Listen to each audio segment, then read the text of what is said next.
Oh hey, Doctor Who ist eine gigantische Show. Da ist es auch kein Wunder, dass mit so vielen Episoden so einige Episoden mittlerweile leider nicht mehr existieren. Für die Leute, die mit der Thematik sich vielleicht nicht so stark auseinandergesetzt haben, kurz gesagt, in den 1960er Jahren war es etwa Praxis für die BBC, so einige Episoden ihrer Shows zu sanken, damit sie etwa neuen Platz haben für neue Episoden von vielen anderen Shows. Zu der Zeit war Home Media ein weit entfernter Traum, von daher sah man etwa nicht etwa so viel Substanz diese Episoden zu behalten. Und Doctor Who war einer dieser Opfers. Mit der Zeit wurden so einige Episoden von Hartnell als auch Froughtons Ära gefunden. Und auch in diesem Jahr, all die Jahre später, kann man etwa sehr freudig sein, denn 2 neue Episoden, eines der wohl anerkanntesten verlorenen Serials, The Daleks Masterplan, wurden gefunden. Und über dieses reden wir heute mal. Also folgt mir auf der Reise, wie ich meine Meinung zu der ersten und dritten Episode dieses Serials mehr oder weniger rambele. Anyway, Disclaimer wie immer, Spoilerwarnung für ein Serial, was schon mittlerweile 60 Jahre alt ist. Und wie immer, hierbei ist es nur meine Meinung. Falls ihr eine andere habt, lasst ihr mir es doch gerne in den Kommentaren wissen. Aber es dauert wir nicht zu lang rum, legen wir mal los mit dem Video. Aber was taugen denn nun die Episoden? Gehen wir doch mal chronologisch an und fangen wir doch mal an mit der ersten Episode, The Nightmare Begins. Zu der Zeit bekamen etwa die Serials und ihre verschiedenen Episoden immer noch ihren eigenen Titel. Und irgendwie vermisse ich das mit den Serials, aber zugegeben, es wird nach einer Zeit ein bisschen confusing, das alles zu merken. Aber ja, The Nightmare Begins ist fantastisch. Ich war schon etwa ein Fan von dieser Episode, auch all die Jahre zuvor, als das immer noch verloren war. Aber das jetzt etwa in Motion zu sehen, bringt was ganz Neues zu sich. Es fühlt sich so real an, einfach nur. Ich meine, für eine so lange Zeit hat man sich eben die versuchten Telesnaps bzw. editierten Fotos, weil Daleks Masterplan zu einer Zeit kam, wo Telesnaps nicht etwa gemacht wurden, leider. Es ist einfach unglaublich, einfach nur. Und diese Episode delivert einfach nur. Diese erste Episode ist ein fantastischer Build-up für dieses Serial. Uns werden neue Charaktere gut vorgestellt und vor allem ein Standout hier ist überraschenderweise Katharina. Katharina ist ein Charakter, wo es immer schon einen Softspot für sie hatte, vor allem dank solcher EU-Stories wie Katharina in the Underworld, eine Sword-Story, die ich empfehlen kann, also auch das Audiodrama Daughter of the Gods, wundervolles Audiodrama, müsst ihr euch unbedingt anhören, wenn ihr Fans von Daleks Masterplan seid. Aber ja, Katharina ist unglaublich hier. Ihr Bond mit dem ersten Doktor, aka Hartness Doktor, ist wirklich süß, einfach nur. Und ich muss zugeben, ich bin überrascht, wie sehr etwa ihre Performance sich anders fühlt, wenn man etwa sehen kann, was für Acting Choices, was ihre Body Language in der Rolle ist. Denn für viele, auch mich zu einem bestimmten Grade inkludiert, dachten wir alle, dass Katharina doch etwa relativ naiv war und vielleicht ein bisschen ängstlicher war. Aber nein, in ihrer Performance hat man ein deutlich anderes Gefühl.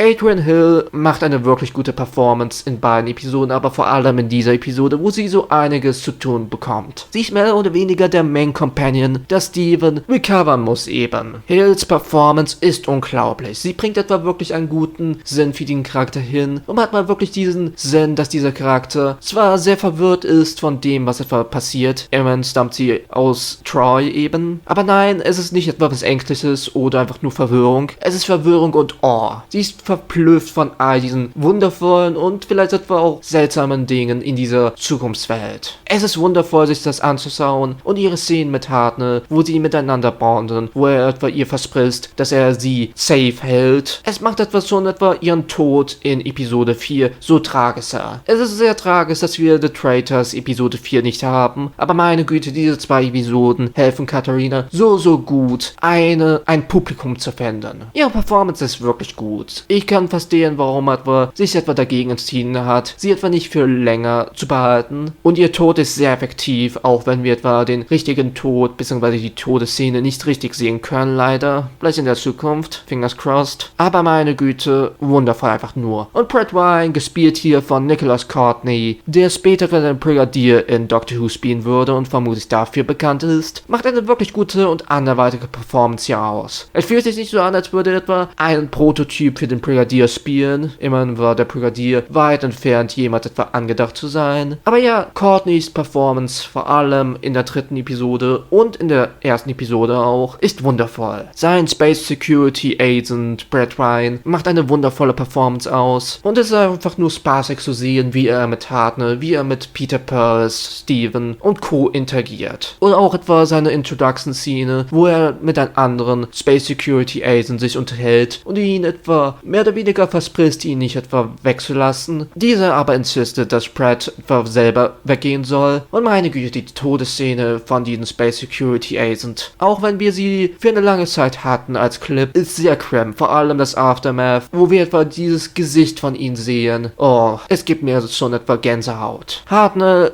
ist wundervoll hier. Ich bin jemand, der denkt, dass Hartnells Performance ziemlich underrated ist für viele. Viele denken bei Hartnells Doktor, dass er eher mehr ein Crump ist. Und auch wenn er seine crumpigen Momente hat, zeigen diese 2 Episoden so gut, wie viele Nuancen er in seine Performance gesteckt hat. Er kann manchmal seeky sein, manchmal ein wenig cross sein, manchmal ein wenig sauer sein, aber er bietet für so viele schöne kleine Nuancen in seiner Performance. Seine Face Expressions, vor allem hier in der ersten Episode, sind wundervoll. Die erste Episode ist wundervoll darüber, wie sie etwa diesen Build-Up einfach macht. Der Build-Up fühlt sich wundervoll an, wie wir langsam etwa die Stücke etwa zusammenfinden, was etwa passiert, wie wir mehr oder weniger lernen, was etwa hier vorgeht, dass die Daleks etwa involviert sind. Wundervoll. Die Szenen mit den Daleks, sei es nun in Miniaturen oder eben die Modelle der Daleks, sind sehr effektiv. Vor allem der Shot, wo Hartnell mehr oder weniger realisiert, dass es etwa die Daleks sind, wundervoll directed. Das Directing ist ziemlich fantastisch einfach nur. Wir haben viele wundervolle Shots, sei es nun, wie manche dieser Charaktere miteinander reden, wie beispielsweise, wenn Pratt bei diesem Magnetic Sphere sitzen muss und Katharina mit ihm sich ein wenig unterhält und er eben Steven hilft zu recovern. Wundervolle Szene einfach nur. Directing, top, top, top, top. Es ist eine fantastische Episode einfach nur. Vor allem, wenn man etwas sehen kann, was für Acting Choices all unsere Schauspieler haben. Charaktere wie Listen oder Rold, die für eine lange Zeit mich eher weniger interessiert haben als meine Supporting Characters aus diesem gigantischen Cast, kriegen hier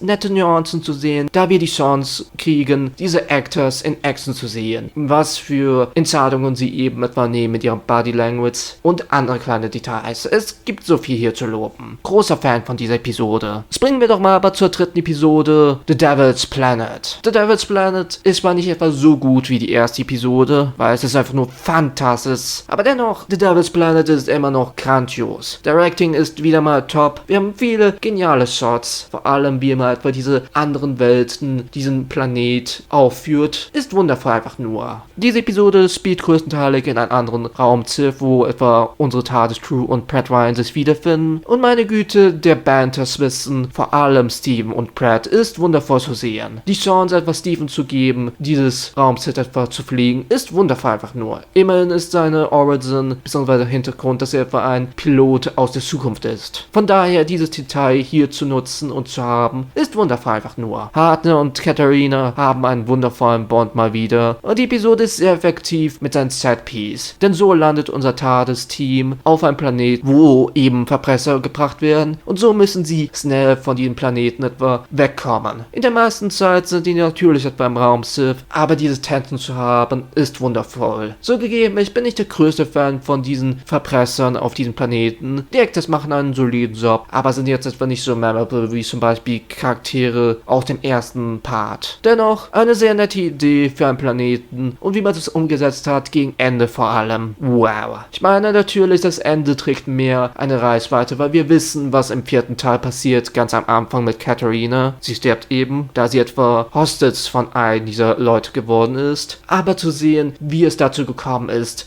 wundervoll einfach nur. Die Tension hier ist auch wieder brillant einfach nur. Atemberaubende Atmosphäre. Die Atmosphäre ist generell in Daleks Masterplan in diesen ersten 5 Teilen genial einfach nur. Und auch hier ist es keine Ausnahme. Die Daleks sind etwa nicht so groß in diesen 2 Parts zu sehen. Eher gegen Ende die Serials kriegen sie eine größere Rolle, aber in den Szenen, wo sie zu sehen sind, funktionieren sie einfach wirklich gut. Ich meine, man kann nie etwa falsch gehen mit den 60 Daleks. 60 Daleks und Hartnell ist einfach nur eine wundervolle Traumvermenschung. Steven kriegt etwa im 3. Teil deutlich mehr zu tun, immerhin ist er mittlerweile recovered und es ist einfach schön zu sehen, mehr von Peter Purves Performance als Steven. Sein Run ist irgendwie ein wenig ganz verloren, denn während so eine Season wie wie Season 4 zwar kein richtiges ganzes Serial in voller Takte hat, gab es mittlerweile so viele Animationen, dass wir ein besseres Bild von dieser Season haben. Season 3 dagegen hat kaum etwa Telesnaps, noch hat das etwa wirklich viele Episoden intakt. Und vor allem Steam ist deswegen sehr effektiert. Von daher ist es einfach schön zu sehen, mehr von Purvis und seiner Performance. Er ist charismatisch, wie immer eigentlich nur. Was bleibt mir auch einfach nur zu sagen, es ist Daleks Masterplan. Mehr Episoden von diesem Serial zu sehen, ist einfach nur wundervoll und grandios. Es ist wirklich unglaublich, denn ich hätte nicht gedacht, dass wir eine weitere Recovery kriegen würden. Und hey, es ist meine erste Missing Episode Recovery, seitdem ich etwa richtig in Doctor Who reingegangen bin. Und ich hoffe, es ist auch nicht unsere letzte Recovery. Die Chancen, dass wir mehr finden, ist vielleicht